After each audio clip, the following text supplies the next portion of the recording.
FX Nation, what's up, guys? Welcome back to Forex Trading Psychology. And as we continue on with the series of trading psychology, guys, this is going to be video number 4 of Mark Douglas's seminar. And in this video, we're going to talk about confidence and fear. So I want you guys to definitely take some notes because this is going to be a good one. Okay, guys?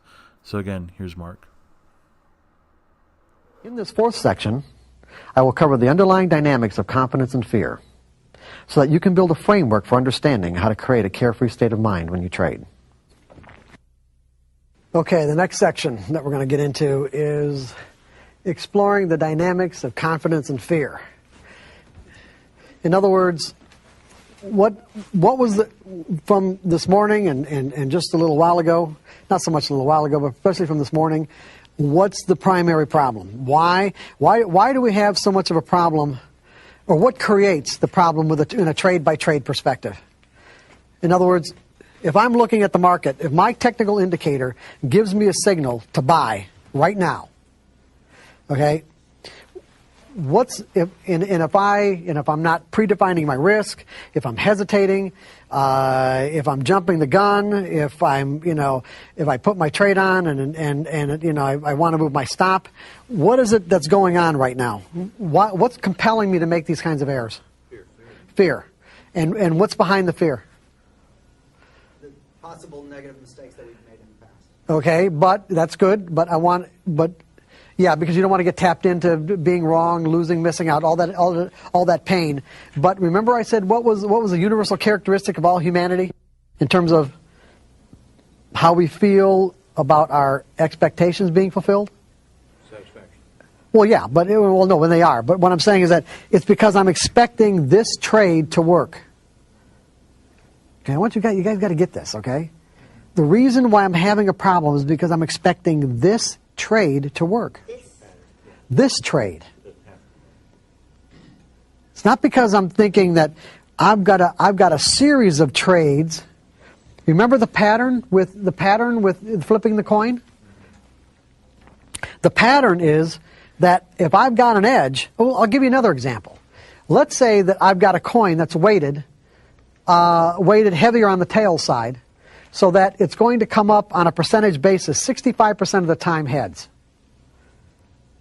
And I get someone to take the other side of a bet where I get to call the flip every time. What am I going to do? Am I going to try to determine when tails is going to... 35% of the times tails is going to come up. I'm going to call heads every time. That's a pattern, okay? The way it relates here is that I've got a technical methodology that gives me winning trades, let's say 65% of the time.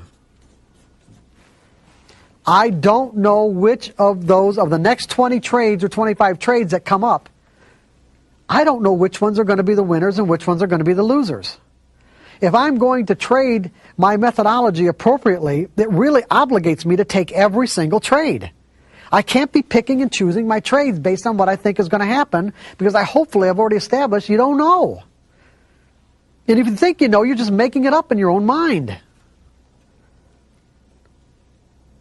I'm going to repeat that. If you think you know, you're just making it up. Is everybody all right with what I just said? Yes.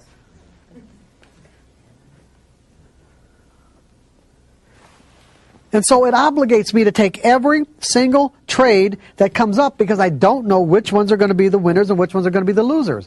It means that if I'm having problems, it's because I have a certain expectation about this trade, or about this trade, or about this one.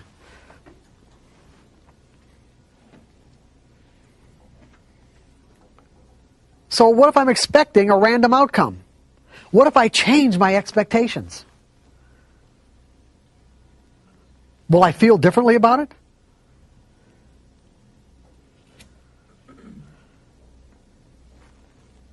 If I change my expectations, will I feel differently about it? Definitely. Is there anybody in this room? Does anybody who trades? I don't think I've ever met anybody who trades who hasn't at least gambled at some point in their lives. right? What do you expect when you put money into a slot machine and push the button? Good. Well, one of those answers was goodbye. I like that. What else? Loud. If anybody's going to say anything. What are you expecting? Really? On this one? Seriously. What do you expect? You know what you're expecting? You're expecting something to happen, right? You're expecting the wheels to turn. You're expecting something to show up. Now think about what I'm just saying. Because you know what? What I just said is exactly what I expect when I put on a trade. I'm expecting something to happen. I don't know what. But over a series of trades, if I do everything right, I'll make money. Because I'm managing my expectations on each one of these trades. I'm managing my expectations so that I do not have the potential to define and interpret these up and down ticks, the information the market gives me, in some sort of threatening or painful way. Because what I'm going to tell you, what we're going to get into now is the effects of that. When you put money... What's that? How realistic then is that 65% on your methodology? What do you mean, how realistic? It could be 70 or 80 or 50. Go ahead. No, take the microphone. How realistic is a 65% win ratio on your methodology? I'm not understanding the question. How realistic is it? Well, if you can't go by any individual specific trade, but you say over 20 trades, you can say you expect to win 65% of the time. Correct. They're based on past performance. Okay, but then again, looking at over any individual 20 or 50 sample, how realistic is maybe that 65% saying that that's a real number? I'll find out. I don't know. I don't know. How will I know? How could I know? I'll find out. That's why you trade in sample sizes that are limited. In other words, I don't make an assessment of how well it's working until after the end of a sample size. If at the end of a sample size, I get a high enough percentage of winning trades where I'm satisfied, then I'll take another sample size. If I don't, then I'll find ways to tweak my indicators to improve my results. So for you to say, how realistic is it? I have no idea of knowing what's going to happen in the future. And when you get right down to it, it is possible. Would it not be possible for me to start a sample size that trade won and end up where every single one of them was a loser? Am I going to know that in advance? And see, and that's where paper trading is so critical, is that by paper trading, you will get a realistic assessment as to how well your edge works. And people have no problem paper trading. They'll paper trade to find out if their methodology works and to gain confidence in it. It's the other part that they won't participate in, meaning that they won't take a similar exercise to see how well their own psychology matches up to what they need to do to be consistently successful. In other words, to set up an exercise. Paper trading is an exercise, is it not? It's an exercise in developing skills, in understanding your methodology, is it not? So wouldn't it be just as reasonable to set up an exercise to learn how to execute properly, so you manage your expectations? What do you consider a proper sample size? 20, 25 trades. I don't think it has to be more than that. I really don't. If it's not working within 25 trades, then there's something you're going to have to change. Okay, so it's all about our expectations. When I put money into a slot machine, I'm expecting something to happen. If it comes up a loser, do I get all worked up about this? Does this tap me into my accumulated emotional pain of every time I've been wrong and lost in my life? I mean, look at there are people who trade and because of their expectations make every error in the book and can't make consistent money.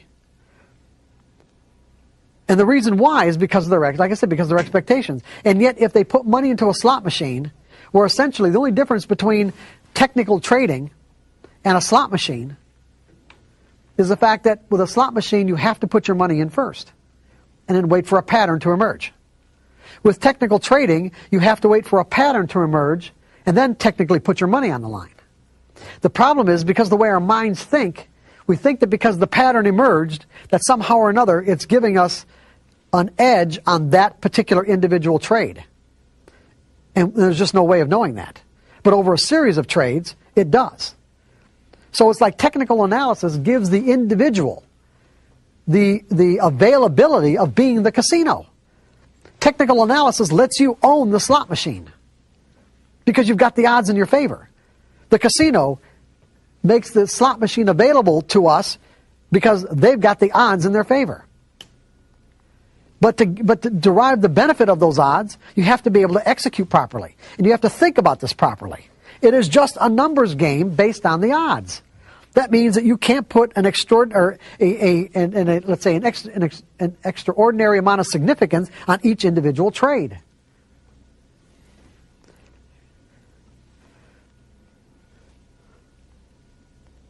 Because if you sat and played a slot machine, you wouldn't think anything of it. If you played a dollar slot machine and you sat down with the idea that, you know what, I got $100 in my pocket, and you didn't win, you might have, let's say 10 times in a row you didn't win, you're still going to push the button. Because eventually you think, eventually I'm going to hit. Eventually I'm going to hit, so it's all right. You see, it's all right. Same thing here. This trade didn't work. Well, eventually I'll get a winner. This trade didn't work. Eventually I'll get a winner. This trade didn't work. Well, eventually I'll get a winner. Well, I don't know about this next one now. And that's almost always the winner. Now, if it turns out that your methodology has diminished in its, let's say, in its capacity to produce a winning percentage, because the underlying nature of the market is changing in relationship to this fixed formula, then, that's why you trade in smaller sample sizes, or a sample size where you don't lose an inordinate amount of money to find out it's not working. But you do this right, and you're the casino. Regardless of all the dynamic traders, regardless of all this other stuff I'm talking about, it doesn't matter. None of that stuff's important. As long as you understand as long as you understand how the underlying dynamics relates to the formula, so that you don't put an extraordinary amount of significance on a formula that's just giving you a pattern in collective behavior, not individual behavior. And it's individuals who move the market. So those individuals, there can always be an individual or group of individuals who come into the market that do something that completely negates the outcome of your pattern. And that's all right, because there's no way to know that in advance. It's all right. When you look at it that way, then you won't get all worked up. Then it's just a random outcome, just like a slot machine. It's just a random outcome.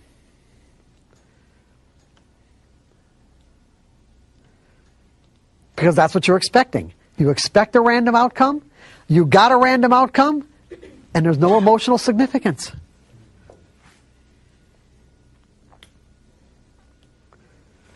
Because here's what happens when you don't look at it this way.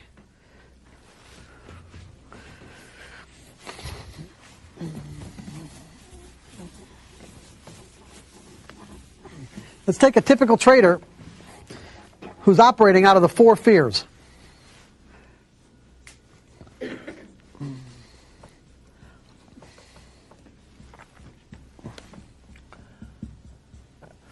Okay, we got support. We got resistance, we got a nice trading range, the market's coming down to support, okay? Now, the typical trader operating out of those 4 fears, the fear of being wrong, the fear of losing money, missing out, depending on the intensity of these fears in a given moment, he might have a hard time putting that trade on, right? He's got a viable pattern. All that happened here is that when the market, he had an imbalance in conviction. Remember, all price movements are a result of an imbalance in conviction. The markets came down to this point right here. There wasn't one person in the world, not one, I'm going to say this, not one person in the world, in the whole world, that would take out the bids to offer this market one tick lower than this price right here. Not one. Okay? And then all of a sudden there's an imbalance in conviction where there are more buy orders and sell orders that drives the price up to here. And the same thing happens, drive the price down to here. Same thing happens here, here. Now it's coming back down. Now, from my perspective, I'm looking at it like this.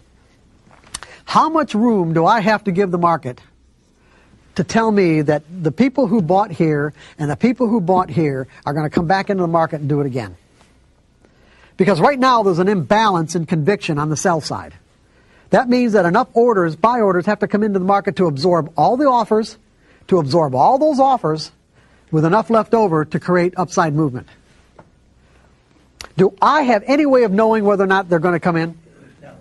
No, I don't. But the odds are in my favor. At least I hope they are. In any case, I'm willing to risk a certain amount of distance from my entry point to find out. That's all it means to me.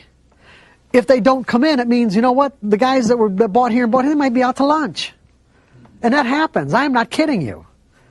I know that for a fact. I've experienced it. Because I intimately knew, you know, a lot of the big traders in certain markets that would buy here. And I'm thinking, okay, they're coming back in, and they were out to lunch. Say, hey, where were you guys?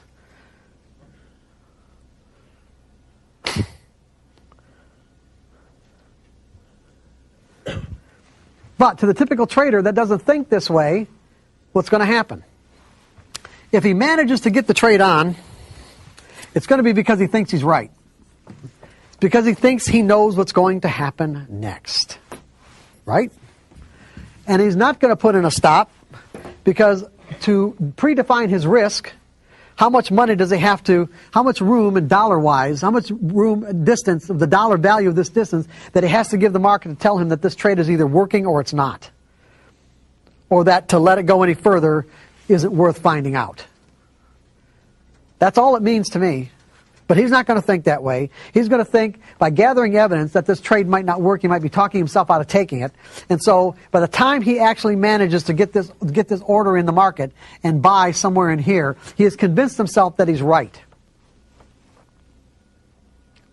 Now remember I said earlier, and I think I just said it once, so you might not have gotten it, that fear has an effect on the way we perceive information. When we're in a state of mind of fear, we are perceiving information in a threatening way. In other words, we're having an expectation of pain. And remember I said that to experience emotional pain, there's two kinds of pain, physical pain and emotional pain. Emotional pain requires an interpretation. The up and down ticks that the market offers us are not inherently pleasurable or painful by their nature. There is such a thing as painful information. I mean, painful from the environment's perspective. If someone's hurling insults at you, their intent is to cause you emotional pain. But that doesn't mean you're going to experience the emotional pain unless you interpret it that way. If they're hurling insults at you in a foreign language that you don't have the slightest idea about what they're saying, it may look to you like they're saying something that isn't so nice, but then again, you don't know what the words are, and so what do you feel? Nothing. The interpretations come from our beliefs. The interpretations come from our mental framework. In other words, the pain's already inside of us. All the words are doing is tapping us into it. Once we learn how to manage our interpretations, we can manage the way that we feel. We can actually determine how we feel in our own state of mind. So this trader, he's operating out of a fear of being wrong. So, like I said, he convinces himself that he's right. That's the way he gets the trade on. So let's say the market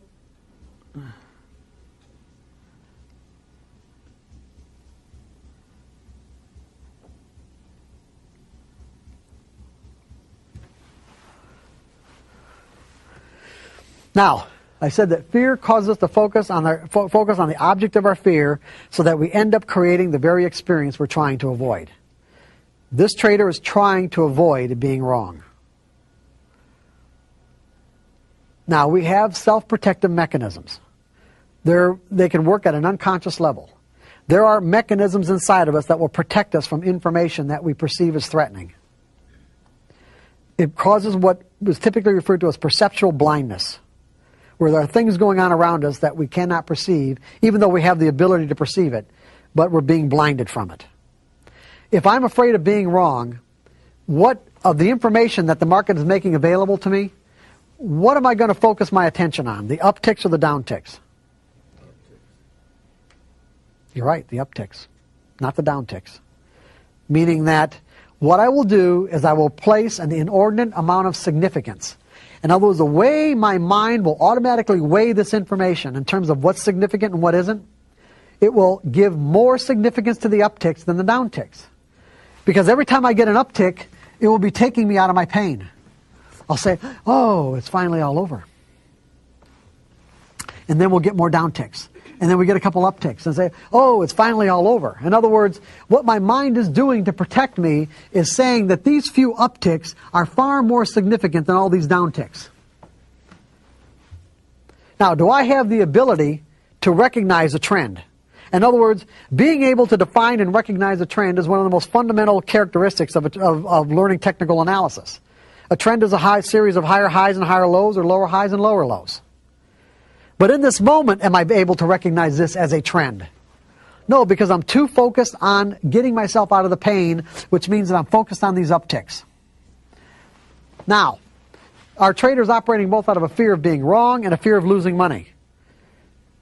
Now, what ends up happening is this, is that if this were to represent all the negative energy inside of his mind of what it means to be wrong,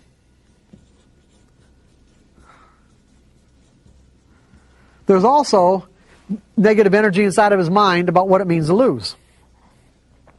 And as the market moves further and further against his position, his belief about losing will start to gain more and more significance and start to rise to the forefront of his consciousness and make itself known, make its presence known, until finally he gets to a point where he cannot stand losing one more dollar. And that one more dollar, in essence, is when the pain of losing one more dollar is 1 degree greater than the pain of admitting that he's wrong. In other words, when this pain is greater than that pain by 1 degree, he'll get out of the trade. That's when he'll admit that it's a losing trade and get out. You guys with me on this?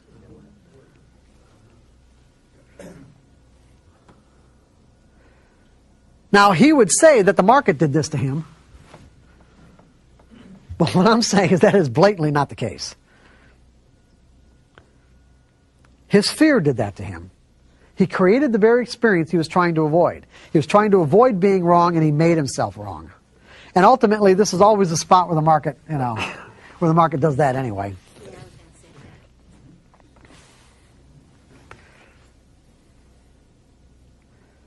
You guys with me on this? Okay, now, this trader gets out of this trade right here. He looks back at this chart pattern, and why didn't I just go short? Why didn't I just go short?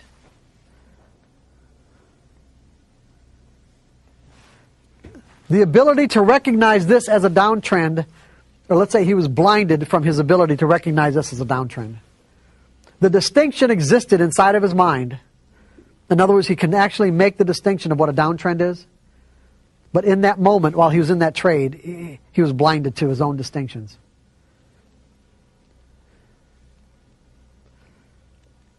Because he was operating out of a trade-by-trade mentality. He was operating out of a trade-by-trade mentality. This trade took on the significance of life or death, just like any other trade that he puts on does. And to be a consistently successful trader, it ain't going to happen if you think that way. The pros don't think that way. Determine your risk. It either works or it doesn't, and go to the next trade. Determine your risk. It works or it doesn't, go to the next trade. That's all it is. That's the whole game.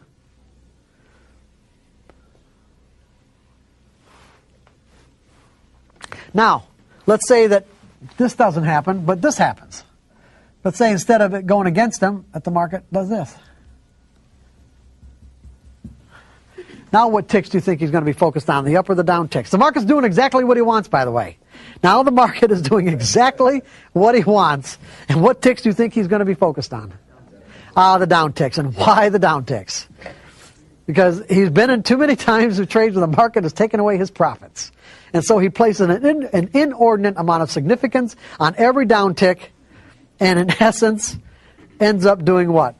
Leaving money on the table. So what he does is, let's say he gets out right here, so he cuts his profit shorts and lets his losses run.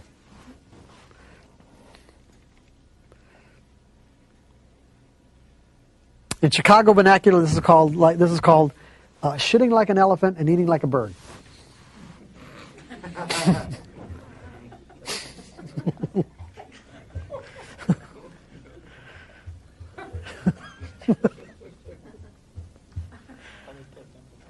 What's that?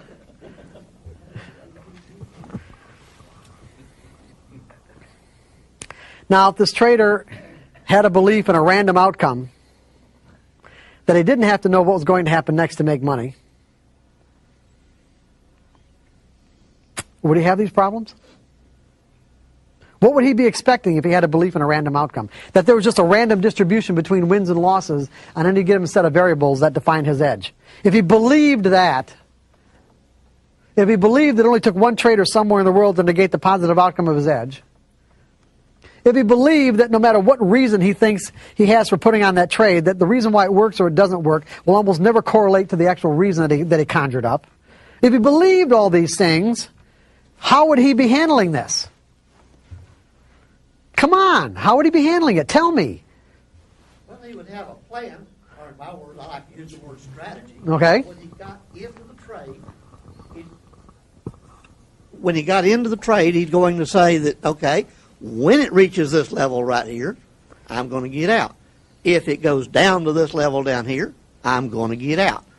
Now, he may have ended up leaving some money on the table, but at least he's going to be in that percentage that he had already predetermined that's going to create him to be a winning percentage of trades. Would he have be saddled with the same emotional problems that he had if he was operating out of a fear of being wrong or losing money? No, because he didn't have any emotion in the trade. It's saying, hey, it's following my predetermined plan that I have in place. Right. And it either works or it doesn't, right? That's right. Because I trade from a series of trades perspective. I don't know what each individual trade is going to do.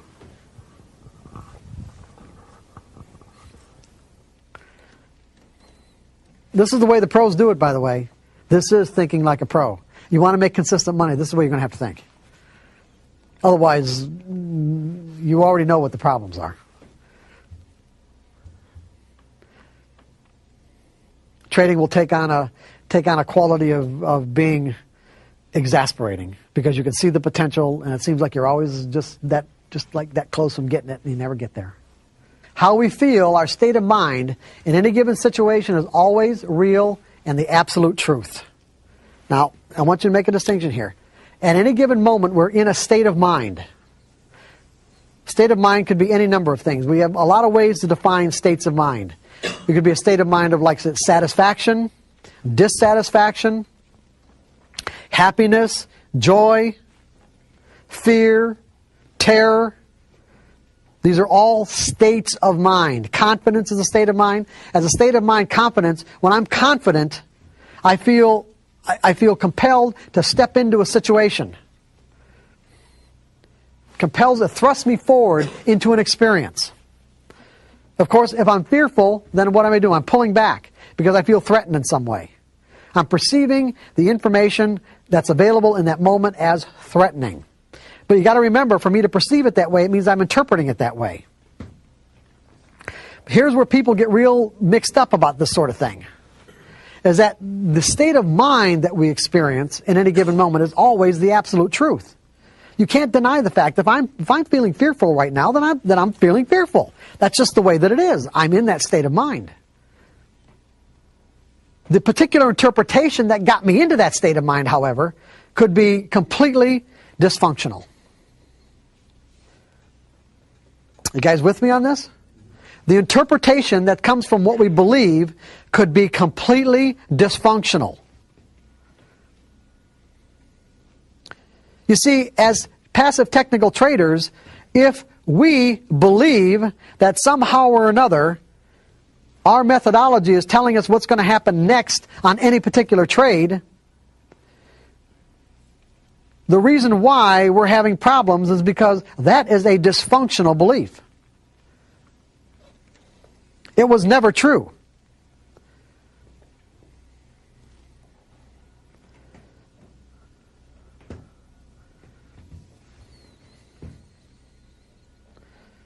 Now, the states of mind that result from that belief are real.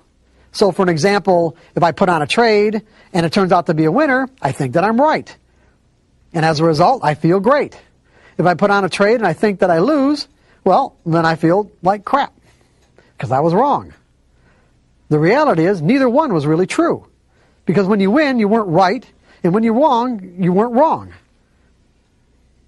Because whatever reason you had to put on the trade in the first place, again, had almost no correlation to what actually happened with the market. In other words, why the market did what it did.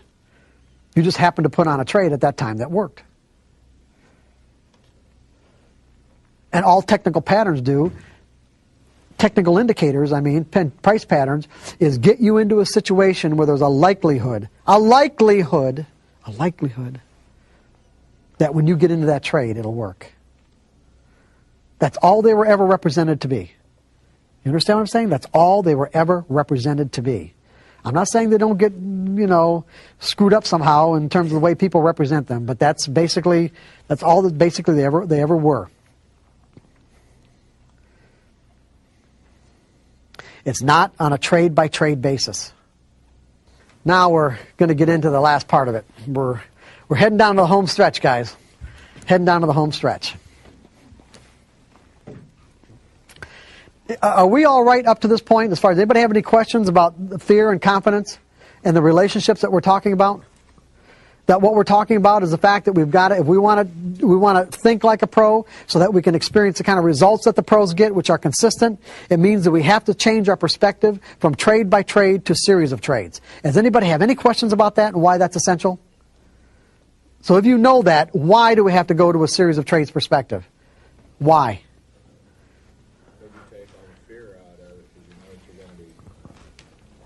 Well, hold on one second, sir. You're taking all the fear out of it, and you know that through a series you'll be right more of the time than you will be wrong. And you take all the fear out of it and just work on that basis without any emotion.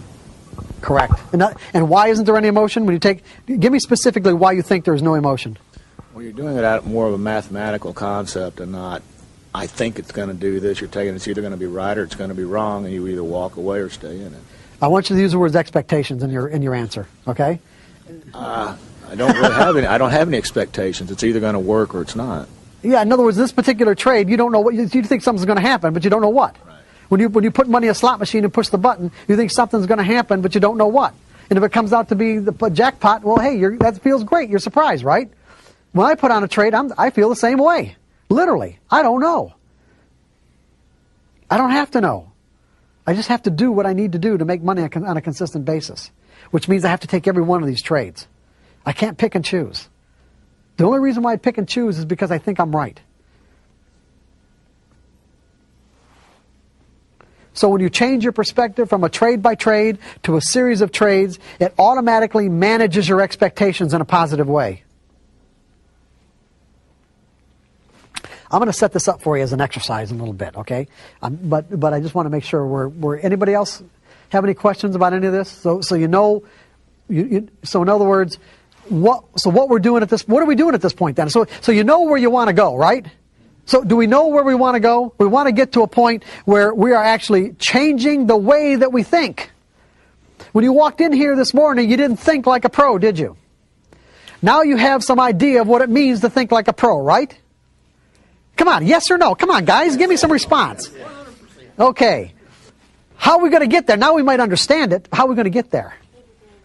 Well, paper trading, yeah, sort of, but I'm not saying you just have the answers. I'm saying we got to have a way to get there, right? We have to have a series of steps to be able to get to this particular mindset, because what we're really talking about here is we're talking about changing the way that we think.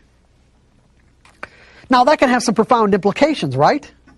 No one seems to like to change the way that they think. Most traders have to go through the process. Remember this morning, the common thread between all traders who end up, being really successful is that they end up having to lose one or more fortunes of what they defined as a fortune to get to that point. It's because the process of losing caused them to change the way that they think about trading. Now, do you want to do this the hard way or do you want to do it the easy way? Easy way. Okay, I'm getting some response here. Good. The easy way, right. We want to do it the easy way. So this is what this is all about now. This is what the last part of the workshop is about. It's about doing it the easy way. What's that? Right, there you go. How do we change? Oh, that's a good question, right? That's a real good one. How do we change? A lot of theories, a lot of techniques about it, a lot of theories on techniques. As far as I'm concerned, change is really a function of, well, you can break down to a series of steps, but really change is really a function of desire. When you get right down, remember how we took price movement and boiled it down and distilled it down to simply what? Price movement, all price movement is a function of what? Imbalance and conviction between buyers and sellers. All change is a function of desire.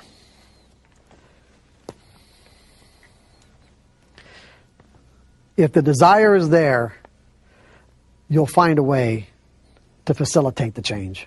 And it really doesn't matter what the technique is. Honest to God, it really doesn't.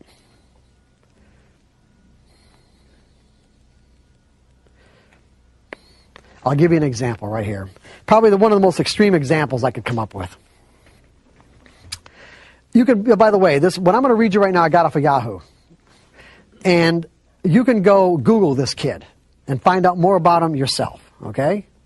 But as I read this to you, keep in mind how this kid accomplished this. Because the scientists that investigate this, they don't know.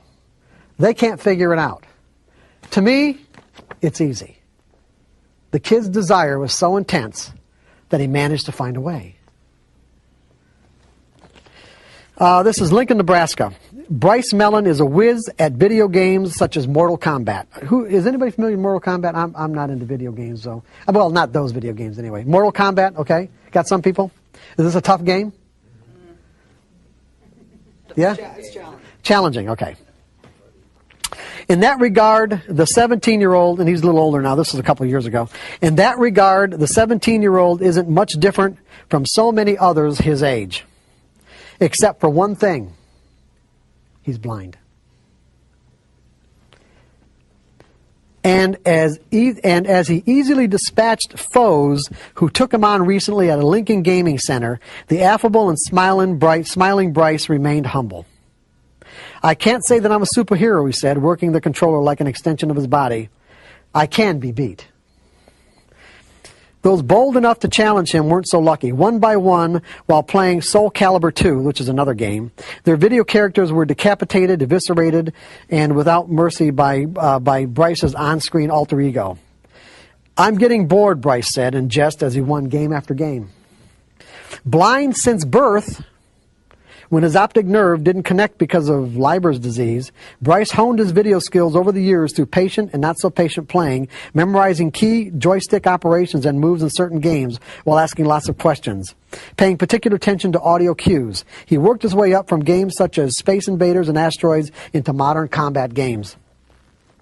I guess I don't know how I do it, really, Bryce said as he continued playing while facing away from the screen. Facing away from the screen. It's beyond me. I'm just quoting him.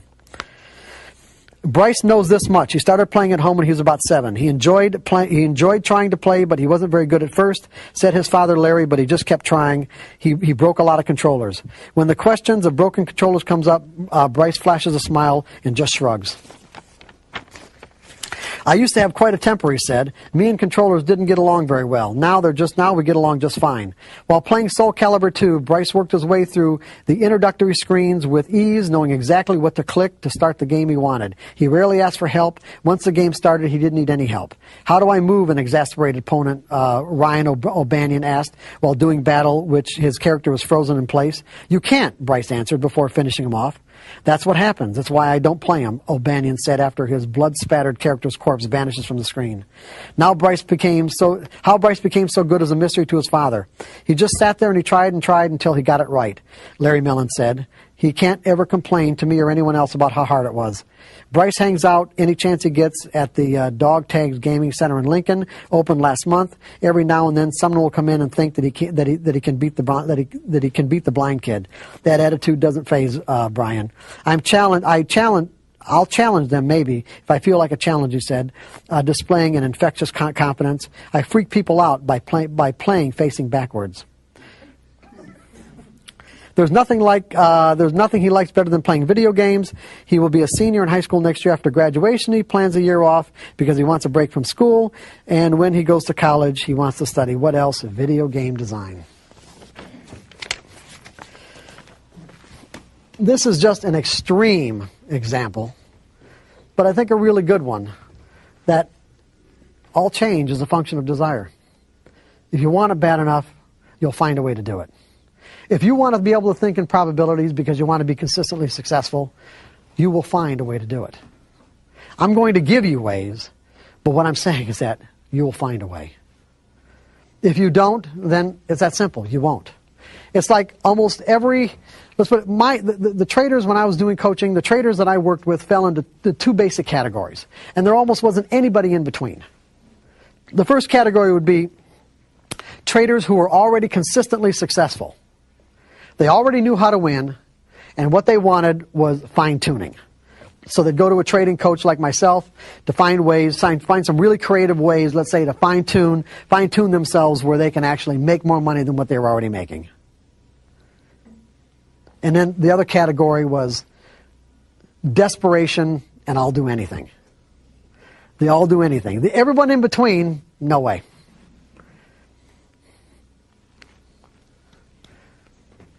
And even the all do anything wasn't always sincere. Sometimes it was just lip service.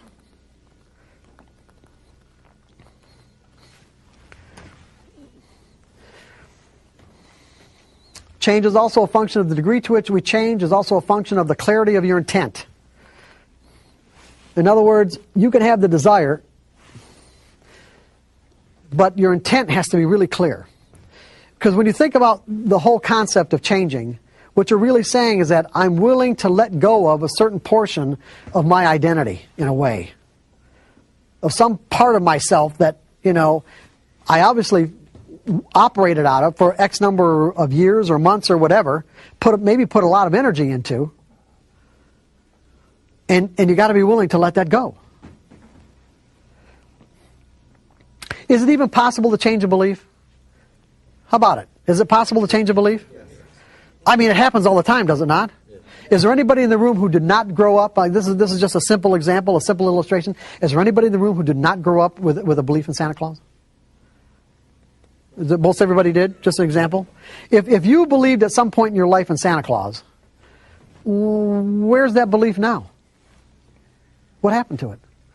What happened to that portion of your identity? Because if we were all children, if we were all 4 and 5 years old, and someone knocked on that door and said, Santa Claus is out in the lobby, we'd probably be jumping over each other to get there, right? In other words, that belief, the energy inside of that belief would compel us to express ourselves in a particular way, a way that was consistent with the belief. If I believed in Santa Claus and someone said, and gave me information and said, Santa Claus is in the lobby, I'm going to be jumping over these tables to get there, as a 4-year-old. Now, as an adult, someone knocked on the door and said, Santa Claus is in the lobby. I'm sure I'd just ignore him. Where did my belief in Santa Claus go? What happened to it? Just let it go. Yeah, I don't know the underlying. I mean, really, I can't say that I know the underlying dynamics of how that energy got transformed. But I can say it doesn't exist inside of my mental environment any longer in a way that would compel me to express myself like I did believe in Santa Claus. In other words, there's no more energy there. I can remember when I did believe it. I could say to myself, yeah, there's something, or maybe even something there even now, but not enough for me to go running out into the lobby. You can say before you walked in here that you might have had a real strong belief that whatever you used to determine your edge gave you that edge on a trade-by-trade basis. In other words, I wouldn't be putting on this trade if I didn't think I was right. Now you can say to yourself, are you willing to let that go? The only way you're going to be willing to let it go, to even generate the desire to let it go, is if you're really clear about your intent. Hopefully I've given you enough insight to be really clear about your intent as to why you might want to let this go. Because it's just going to create frustration. If you like trading on a random basis, then great. Then stay on a trade-by-trade basis. And trade randomly, because it is fun. You'll win, you'll have winning streaks, but I can assure you without a shadow of a doubt that you trade randomly and you are setting yourself up for catastrophic losses. Because anything you do could result in a win, and most of the things people end up doing are just the kind of things that set themselves up for a catastrophic loss. Because you are reinforcing inappropriate behaviors. On a trade, when you trade randomly on a trade-by-trade basis, you are reinforcing inappropriate behaviors. Those inappropriate behaviors, namely, are not predefining your risk is the biggest one. You get into a trade, you don't predefine your risk, and you win. You're going to do it again. You're going to do it again until you get hit with a huge loss.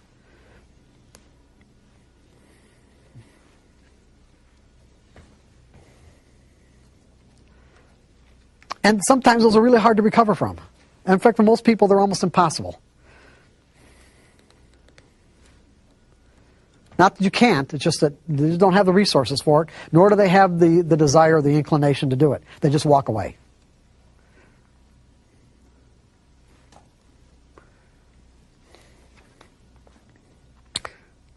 Are you relatively clear about why you would want to do this? Why you'd want to go from a trade-by-trade to a series of trades perspective?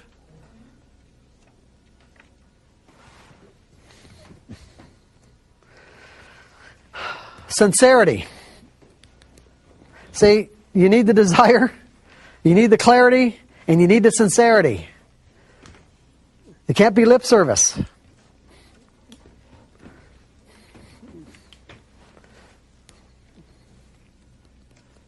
It has to be real. It has to be authentic.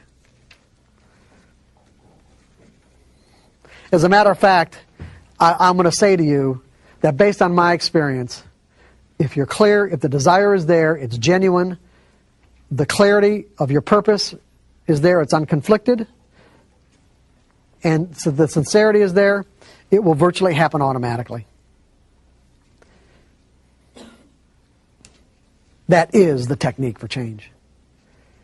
What most people, the problem is that with most people it takes usually a series, let's say it takes using various techniques that are available, that have been created and thought up, that over a period of years they finally get to the point where they have the real desire, they have the clarity, and the real sincerity is there, and once all those are in place, the change happens automatically. And they would think that it happened over a period of years using techniques, but the reality is it just clicked into that, just finally the whole thing clicked into that one point where it's all there, like the straw that broke the camel's back.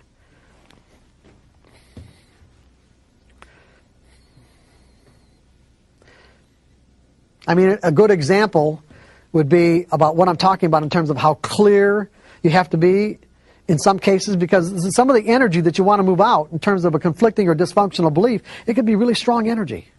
I mean, it could be pretty substantial. When you think about it, I mean, there are traders that I worked with many years ago especially that were really, hardcore technicians.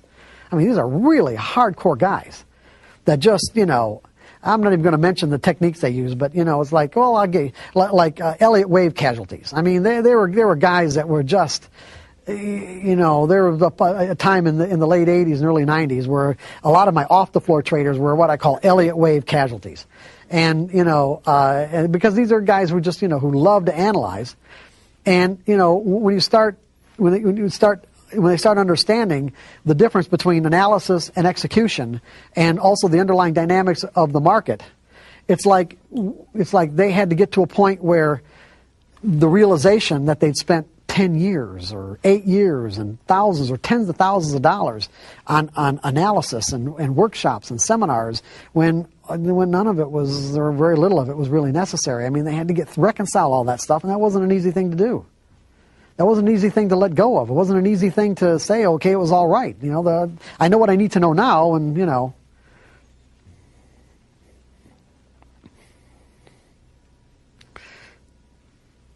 But how do you know what real clarity of intent is?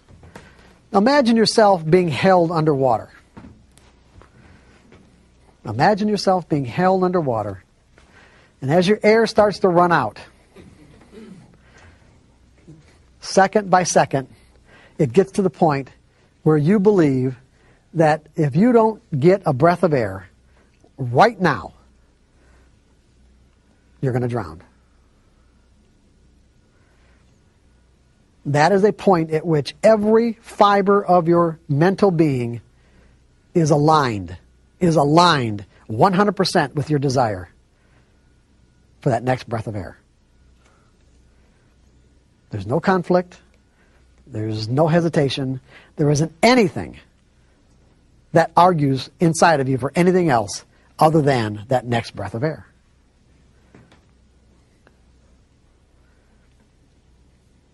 If you want to make money bad enough, in other words, if you want to be able to make the kind of income that you can rely on as a trader, then your desire to switch to this series of trades approach has to be greater than any resistance that you might have to stay in a trade-by-trade approach. Does this make sense? Absolutely. It does.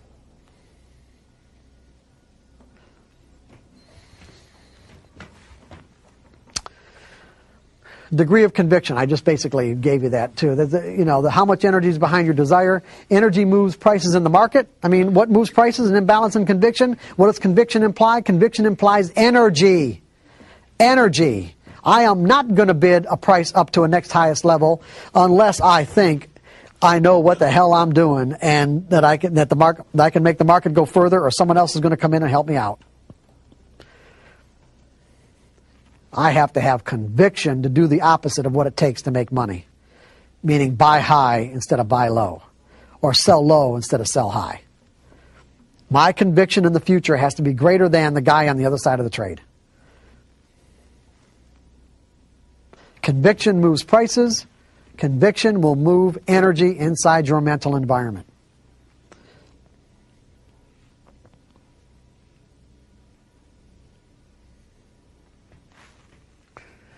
Focused thought will move energy out of dysfunctional beliefs. And that's basically what we're talking about. We're talking about clarity of intent, desire. That is focused thought. You know exactly where you want to go. You want to get to the point where you believe that there's a random distribution between wins and losses, that anything can happen, that you don't need to know what's going to happen next to make money. And that's the big one. I don't need to know what's going to happen next to make money. If you understand the benefits of installing those beliefs inside your mental environment as a core component of your trading personality, then you will find a way to do it. I'm going to give you a way, but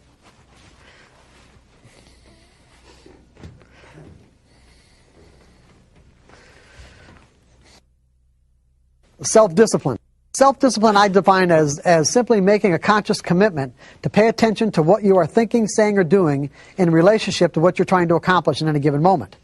In other words, if, for an example, I have a goal or a desire or an objective, a desire to transform myself into someone who can think like a professional trader, someone who thinks in a series of trades perspective, someone who believes in the random distribution between wins and losses in my series, and I also know that, I may have any number of conflicting beliefs that I've acquired over the years that say otherwise, that say, even though I'm aware of the benefits of this, there's all these other beliefs that say this isn't true. This is not who I am. This is who I am right here. He seems to be making a lot of sense up here, but you know something? This is who I am. You want to transform yourself into someone who thinks this. You can use self-discipline as a technique, which is simply my objective is to think in a series of trades perspective, start monitoring your thoughts, your words, or your actions to see that they're consistent with what it is that you want to accomplish. And then simply purposefully refocus when you find out that you're saying, doing, or thinking something that's opposite or not consistent with what you desire. And just constantly refocus. Eventually you'll get to the point where you are that person. A real good example of employing self-discipline is back in the late 70s, I decided I want to become a runner. And I can't tell you why. I really, because I don't remember the reason why. I just got it in my brain that I wanted to do it. Now, back when I was a kid, in high school and college, I was very active, played a lot of sports. But from that point on, my lifestyle was such that I ended up becoming somewhat of a slug. And I'd say a slug, just, I watched a lot of, my primary vocation other than working was watching TV. And so when I decided that, I wanted to become a runner, what did I do? I went out and ran. And I found out that I couldn't. I mean, I say I couldn't, I mean, I literally couldn't. I was shocked and astounded as to how out of shape I was. I couldn't even run 2 blocks. And so, I went out the next day and only could run 2 blocks again. I thought, oh my God. And then I didn't run again for probably 6 months. And so when I ran again, I at least had enough desire to compel me to run more than a couple of days. And I found something out is that I was amazed at how fast your body adapts and improves. And so that gave me a lot of encouragement because, I ran a couple of times and I ran the 3rd and 4th time and it's like I ran so much further like the 4th, 3rd or 4th time. I'm thinking that gave me a lot of encouragement to think, okay, I can do this. And so I set this goal for myself that this was like in May, I don't remember, May of 1979 or 1978. I really don't remember. Anyway, but I set this goal for myself that I wanted to be able to run 5 miles by the end of the summer. And at the time, it seemed insurmountable. It really did. It didn't seem like it was even remotely possible to me, but that was my goal. And so I went out and, being kind of a methodical person, I went out and I bought a journal, a running journal, and a stopwatch, and of course the running shoes and all this kind of good stuff. And so set out to just start running, and immediately ran into a set of obstacles, and those obstacles had to do with it wasn't a part of my identity, because every time I said, okay, I'm going to go out and go running, okay, I'm going to go run. Well, what do you think happened? All these conflicting and competing thoughts flooded my brain like, okay, it's too hot, it's too cold, I ran 3 or 4 days ago, nobody I know, none of my friends are doing this, it might rain, and the biggest one, of course, was, I'll go after this program. And of course, I never went. So I would say that out of all the times that when I said I want to run, I would say that I managed to actually get my shoes on and get out the door maybe 30% of the time. Okay? But that 30% of the time, I was improving, okay? And I was actually getting further and further and getting encouraged, but I realized as I could run further and further, like I was up to a mile maybe, or a mile and a quarter or something, because I marked it all off in terms of like every half mile kind of thing of the course that I did. So I realized that I was getting so enthused over the fact that I was even getting that far that I thought I needed a mechanism to get to 5 miles, because I thought I'd quit. What I mean I thought I'd quit is that if I got to 2 miles, that was so far beyond what I thought I could ever do anyway, that what would compel me to go to 5? And so, I don't know why I thought that way, but that's what I did. I really did. So I established what I called the 5-mile rule. And the 5-mile rule was, if I managed to get through all my conflicting and competing thoughts, and if I managed to get through those and actually get my shoes on and get outside and take 1 step forward, that I had to always run at least 1 step further than I did the time before. And I knew what that was because I kept the journal. I knew exactly where I stopped. So my rule was, I always had to go, I could go more than 1 step, but I had to be at least 1 step. And what I found, and this was really interesting, because what I found is that there was a threshold. There was a certain threshold point at which all the conflicting and competing thoughts went away, and it was like I became a runner. It was like I didn't have to force myself to go out and run anymore. I actually felt compelled to run. And in a sense, what I did was create a new sense of identity. Like some people might call it a habit or whatever. I just call it a new sense of identity. I actually established a belief that said, I am a runner. That's who I am. You see, it's like it was people, and then my friends and family, they all thought that I was really disciplined. Because that's what I say about, most people think discipline is a personality characteristic. I don't define it that way at all. I define it as simply a technique for change.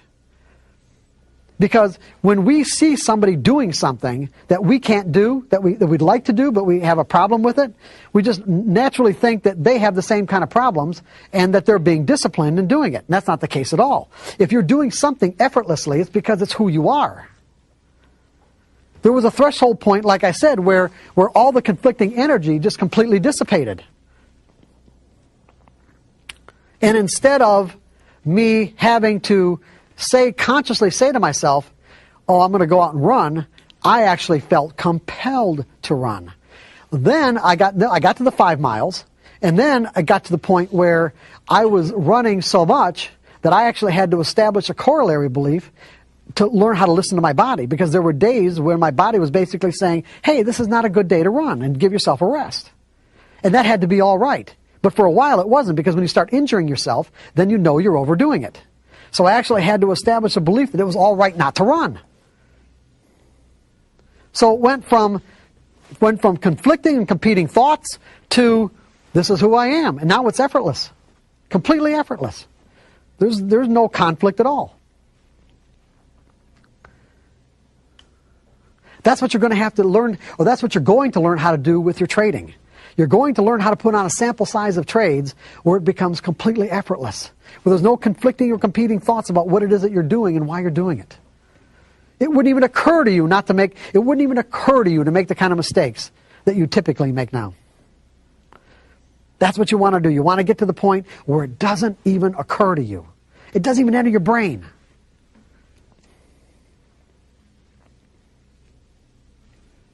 Does everybody understand that example?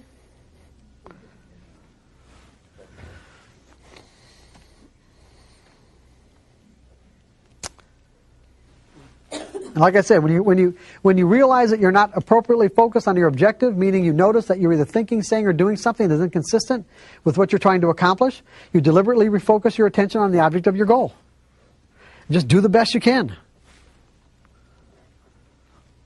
Okay, so basically, like I said, this whole section, this last section is giving you steps and techniques for evolving into a professional trader's mindset.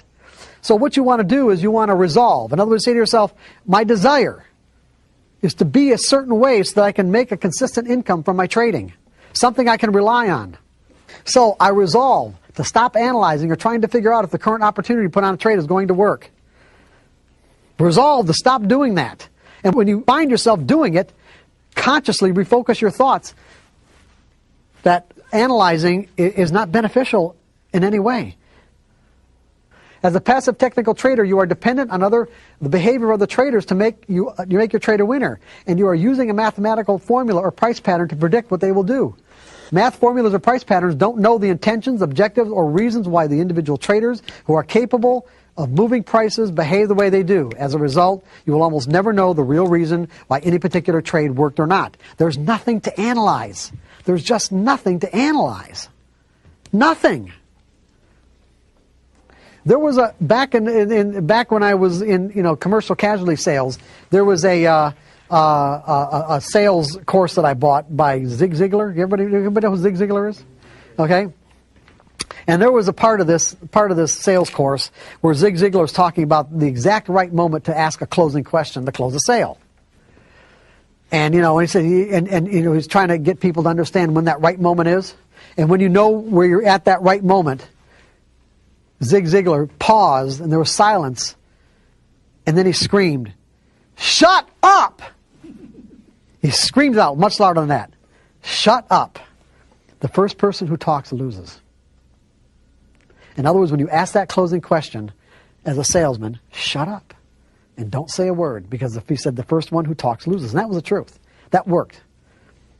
I found when I felt compelled to talk before he did, I didn't get the sale. And when I was able to keep my mouth shut and let them talk first, I did. What I'm saying to you is that when you get a signal from your methodology, stop thinking! There's nothing to think about. There's nothing to think about.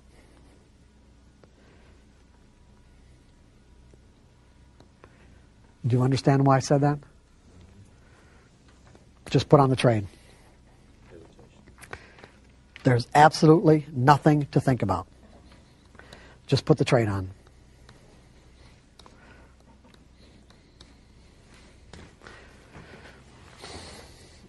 So you resolve to stop analyzing, okay? I resolve. I'm not going to analyze anymore. When I get a signal, I'm going to stop thinking. Resolve to learn the skill of trading without fear. In other words, manage your expectations by discarding the trade-by-trade approach in favor of a series of trades approach. Is what we've been talking about for probably the last half an hour. The pitfalls of a trade-by-trade perspective. Anything you do for any reason could result in a winning trade. The problem is many of the things that you could do that results in a winning trade could reinforce trading behaviors that could lead to a catastrophic loss. Losing streaks can easily cause one's attitude to deteriorate into a negative spiral when you trade in a trade-by-trade perspective. From a trade-by-trade perspective, you are making a choice to pick what you think is an edge out of all the other possible trades you could have picked. In essence, you are saying, I am picking this trade because I think it's going to work. When you trade in a trade-by-trade perspective, you can't help but think you know what's going to happen next because you are picking trades that you think are going to work. And therefore, your expectations automatically will not be in line with the realities of the market from its perspective. And therefore will have the potential to define and interpret market information in a threatening way, therefore causing your perception of that information to be all out of whack, and you're going to end up creating the very things that you want to avoid, which is lose and make money, or lose and be wrong. You guys with me on this? Yes. The reality is at a rational level, you don't know if any trade is going to work because you never know for sure who's participating and what their intent is. You're guessing. See, you know what traders is? An educated guess. This is what we do as traders. Edge. Got an edge. You-cated. Guess. That means probabilities. You're making an educated guess. You've got the probabilities in your favor. That's all we're doing here.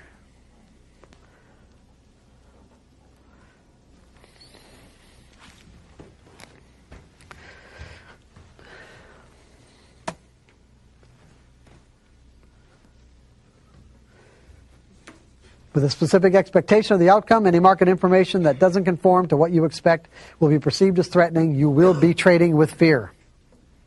If you win, you think you're right, and if you lose, you think you're wrong. In either case, you'll be setting yourself up to make a trading error on the next trade. Just think about what I just said. Regardless of what happens, if you're right or if you're wrong, in either case, you're setting yourself up to make a trading error on the next trade. Because our minds have the natural tendency to connect the past with the present. If the trade was a winner, in other words, if you're trading in a trade-by-trade perspective, and you think you were right because you won, in other words, whatever reason you use, the market seemed to validate that reason. We know now that that just is not the case. If the trade was a winner, we're susceptible to, on the next trade, not predefining the risk. Well, the last one was a winner. I knew for that reason. I knew what was happening. Therefore, the risk doesn't exist. Not letting ourselves get stopped out of a loser. Jumping the gun because you're anticipating the signal. Over trading our position size. Not booking any profits because you think it's going to go on forever. Is this making sense to everybody? Yes. If the trade was a loser, you're susceptible to not predefining the risk because you're going to gather all the information that's necessary to make sure it's not going to be a loser this time. Otherwise, I wouldn't be putting it on. Right? You're going to analyze it to death. You're going to hesitate, get in late, or not get in at all. Take profits too soon, or revenge trading by not booking any profits. In other words, whatever the market's giving you ain't enough. I got to have more. The last trade was a loser. I got to have more.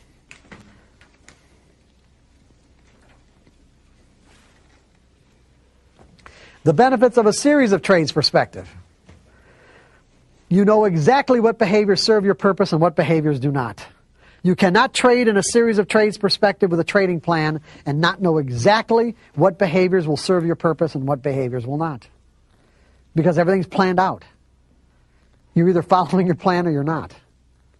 But the point is, everything is planned. You are not picking individual trades, therefore, no one trade has any more or any less significance than the other.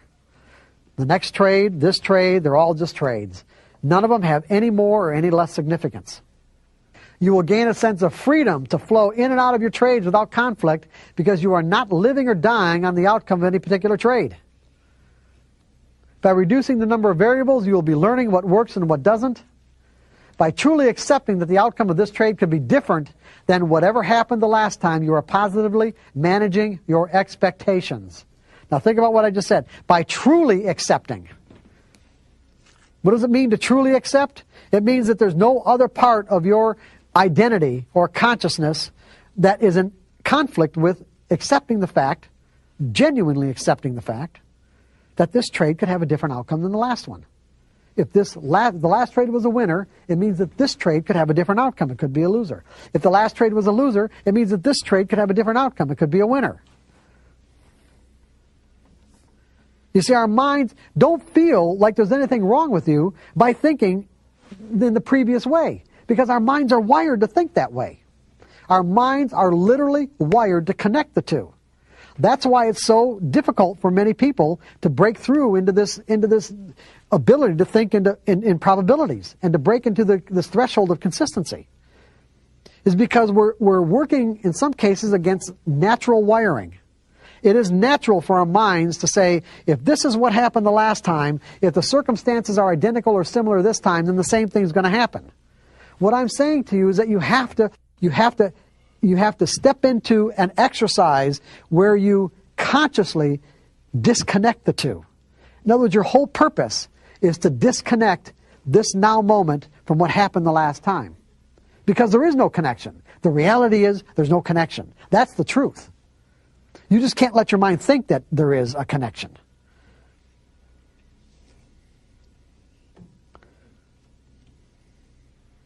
There is no connection between the outcome of this now moment opportunity with what happened the last time, even though the variables that are getting you into this trade or identifying this opportunity are identical. That creates quite a paradox for our brains, okay? That's why people can understand the nature of probabilities. They can understand them, but they can't function from that perspective. You have to train your mind to function from that perspective. That's what separates everyone from the pros. Okay? You have to train your mind to disconnect. Don't let yourself think that there's any connection between now and what happened the last time. Because the reality is there is none. There really isn't. I don't care how identical it looks.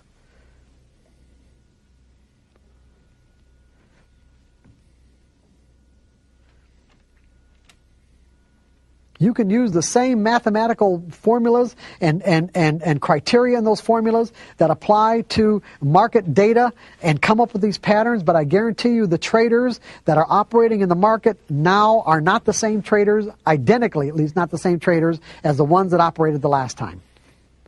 Therefore, there's no possible way that there could be a connection between now and then.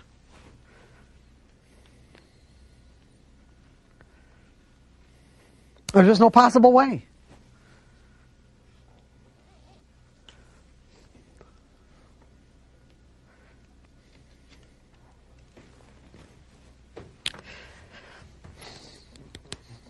When you disconnect, when you make that disconnection, okay, you won't perceive market information as threatening. You'll eliminate the potential to make a trading error, and you will be aspiring to trade without fear in a carefree state of mind. Guys, one last thing. Thank you so much for watching my videos. I really appreciate the fact that you take the time to watch my videos. I really hope that I've added value in each of the videos that I make for you guys, and I hope that you're learning something.